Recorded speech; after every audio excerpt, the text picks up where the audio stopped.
La caserma di Prato Sardo a Nuoro ospiterà un reparto dell'esercito e quanto ha sottolineato questo pomeriggio il ministro della difesa Roberta Pinotti rispondendo al question time alla Camera dei Deputati proprio sulla struttura militare nuorese. Parole che pongono fine alle mille illazioni sulla destinazione ed uso della caserma in corso di costruzione. Sulla netta presa di posizione del titolare del Dicastero della Difesa interviene con una nota Roberto Cappelli, deputato del Centro Democratico. Siamo molto soddisfatti per le definitive parole di chiarezza che oggi il ministro Pinotti ha pronunciato sulla caserma di Prato Sardo. Il ministro ha confermato che a breve uno dei corpi delle forze armate e non altri occuperà la caserma nuorese all'interno di un piano di riorganizzazione della presenza militare in Sardegna. Ringraziamo il ministro Pinotti per l'impegno preso e per aver ribadito quello dei suoi uffici attraverso un tavolo di concertazione per la predisposizione dell'accordo tra Stato e Regione per rideterminare la presenza militare in Sardegna.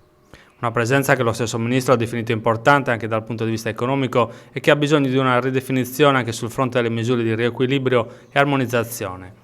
Tra gli impegni presi dal rappresentante del governo, continua Cappelli, c'è anche quello di lavorare con la Regione per una definizione delle attività dei poligoni con una riduzione dell'attività di fuoco e un aumento di quella simulata.